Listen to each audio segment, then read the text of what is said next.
Hello and welcome to the Joe Ligato Show. I'm your host, Dr. Joe Ligato, and today we're going to be reviewing a tweet by one of our favorite political theorists, Alexander Dugin. And Alexander Dugin is a well-known political theorist, philosopher, sociologist, whatever you want to call him, in Russia. And I believe he has been very prophetic in terms of his predictions. So he has a scenario for us here on the possibility of further escalation in the Middle East. So let's see what he has to say and see how much we agree with him here. The Palestinian Uprising begins in the West Bank and East Jerusalem. Mahmoud Abbas cannot contain the situation, and seeing Israel carrying out a full-blown genocide in the Gaza Strip, the Palestinians launch an all-out revolt. Okay, so Israel had previously moved troops from the Gaza Strip to the West Bank side because of conflicts, because of tension in the West Bank area. I believe there were Israeli settlers taking over locations of Palestinians, and they had to move more troops there to keep the situation secure. And so he's saying that the West Bank might go up into rebellion as well, and then it's a full-blown conflict between Palestine and Israel, with Israel having to fight on two fronts because the West Bank and Palestine are not, or the West Bank and Gaza are not connected. And on top of that, you also have Israel attacking various locations in Syria. They've attacked at least twice this past week. They've also attacked in Lebanon, and they actually killed some international journalists, international newscasters. I believe Reuters actually had someone die, and Reuters refused to directly point the finger at Israel, even though it was very clearly Israel that killed them. So you could just go to see how much they're working the narrative to the point where they're even allowing their own people to die to Israel. And so you have various other aspects, various other nations that might join in on this conflict, particularly if all of Palestine goes to war with Israel instead of just the Gaza Strip. And then you have other countries as well, like Iran, that might get involved, things like that. The Israeli Defense Force continues to massacre civilians in the Gaza Strip. That's accurate. There are growing protests around the world against Western pro-American liberal elites standing unanimously in favor of Israel. Yeah, you're seeing growing protests in places like France, Germany to a certain extent, United Kingdom to a large extent. Hezbollah could get involved, and crowds of Arabs from Jordan break through the cordons at the border. I forgot to mention Jordan, but there are a ton of Palestinian refugees in particular who are in Jordan, who are trying to break over into that area. And so Israel could soon find itself in a situation where it is being attacked on all sides aside from the sea, which is probably the reason that the United States has brought over one of its aircraft carriers to or I should say naval carriers, to the Israeli coast, because Israel could very quickly find itself in a situation where it just cannot win because it's spread too thin along its borders. Okay. The U.S. could launch a preemptive strike against Iran, which is increasingly involved in the conflict, and Iran strikes back against Israel. So we are seeing some evidence of that. There are various United States politicians who are talking about directly attacking Iran. Syria could enter the war, attacking the Golan Heights, which is under the control of Israel, but is a territory that is a part of Syria. There is a rapid mobilization of the entire Islamic world, which is potentially becoming increasingly likely. There used to be fractures between the two major denominations of Islam, Sunni and Shia Islam, but now those fractures have been mended to a decent extent, and actually this conflict has helped to mend it even further. And so the pro-American Islamic states, such as Saudi Arabia, United Arab Emirates, and Qatar, etc., are being forced to join the confrontation on the side of the Palestinians. Yeah, that's exactly what we're seeing right now. Saudi Arabia and United Arab Emirates, they both recently joined BRICS. I believe United Arab Emirates did. I'm blanking on if that's the exact one. And they were joined by Pakistan, Turkey, and Indonesia, who have decent relationships with America as well.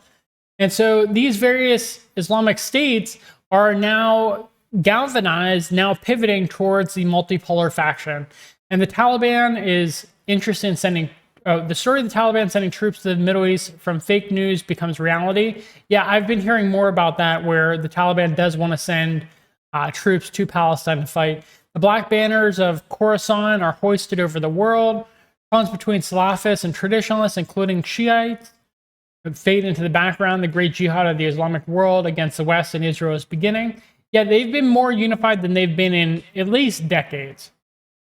Russia takes first a neutral position, but does not rush in to support Israel as it is at war with Ukraine with the West, which in turn is completely on Israel's side.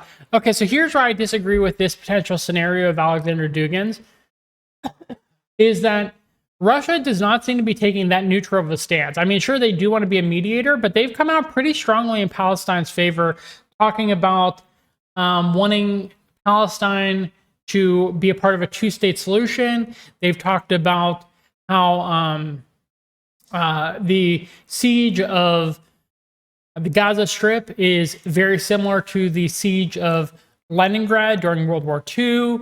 And so they've been coming out pretty strongly on the side of the Islamic Empire versus coming out on the side of the Western Empire, which is led by Israel. And you can watch some of my other videos when we're talking about the various civilization states.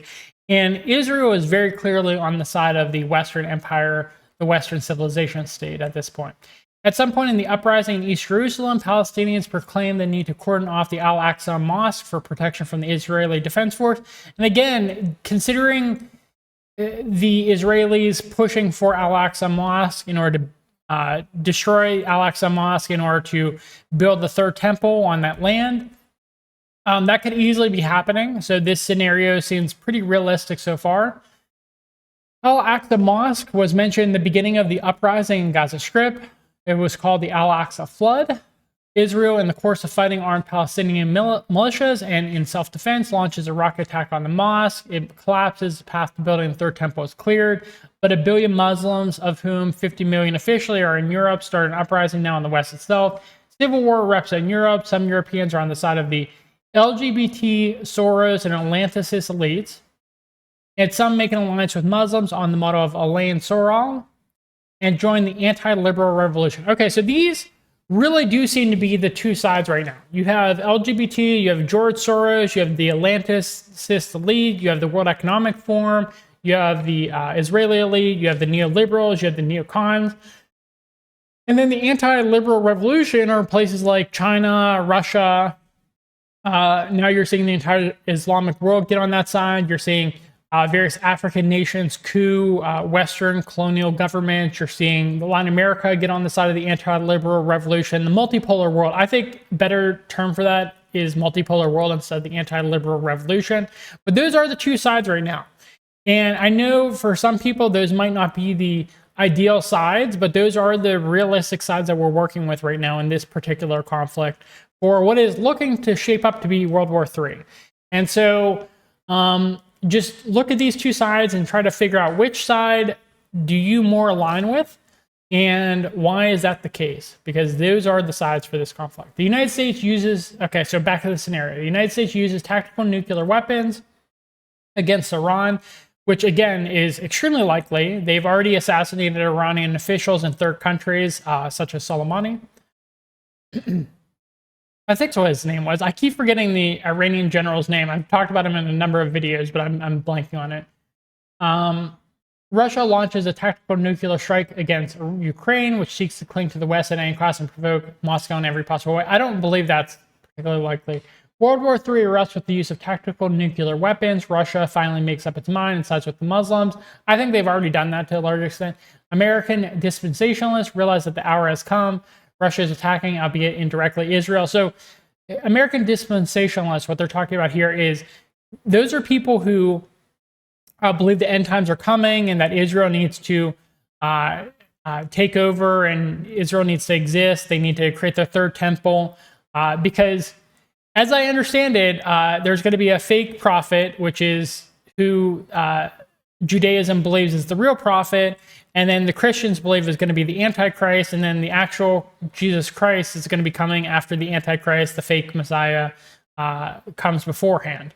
And so, yeah, that's the situation we're in right now. Again, I've talked about this in prior videos. I have no idea why the Western world is kind of like pushing to get the Antichrist to come sooner. It's like radical type of ideology, but that is the ideology that completely controls the West at this point and completely controls the foreign policy of the West, because that is the entire reason that Israel is being supported right now, is Christian Zionists who want to bring about the Antichrist in order to bring about the inevitable return of Jesus. So that's interesting. Russia is attacking, albeit indirectly, Israel. Gog is here. In the Russian vision, the West is under direct rule of Antichrist. I would agree with that. Many world leaders die. New one with far more radical beliefs appear. China attacks Taiwan, distracting the United States and NATO to a new target.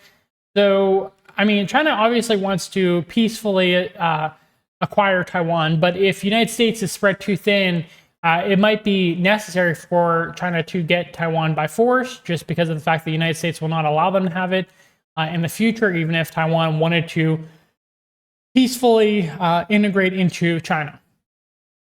India refrains from direct support. The United States is counting on, and I think that's probably the most likely case when it comes to India, because India, I hope they understand that the United States will never allow them to rise. And so it's in their best interest to have a multipolar world, even if they disagree with China on some things, even if they disagree with the Muslim world on some things.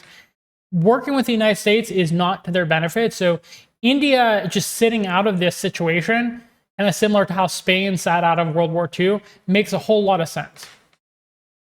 The evening of history ceases to be languid. Feminists, gay activists, and environmentalists demand the end to it all, but no one listens to them. Seems to be pretty typical. The West is forced to fight against everyone in the name of some goal it can no longer articulate. All the old theses about human rights, civil society, and other incantations have disappeared in the harsh reality of the coming total death. Yeah, I don't think America really has much of a leg to stand on when it comes to civil society or human rights. No one likes the West. The West hates itself. Everyone in the West hates each other. I mean, I don't see... America has no ground to stand on, and no one knows what exactly America stands for anymore. Elon Musk admits that he has completely stopped understanding what is happening. I mean, that's already happening if you read his Twitter post. Israel is beginning under blows from all sides to build the third temple. And again, they really want to do that. Only Messiah, I don't know how to pronounce that, can save the situation. So they're talking about the Messiah. This is where the text of the predictive analysis prophecy abruptly ends. Okay, so that's his idea. As you can see, some of the parts I agree with, other parts I definitely do not agree with. But really interesting thoughts coming out of Alexander Dugin there. So if you liked this video, please provide us a thumbs up. It helps us in the algorithm. Please subscribe to our channel for more content, and please give us a comment in the comment box below. And thank you for watching, and I hope you have a good rest of your day. Bye.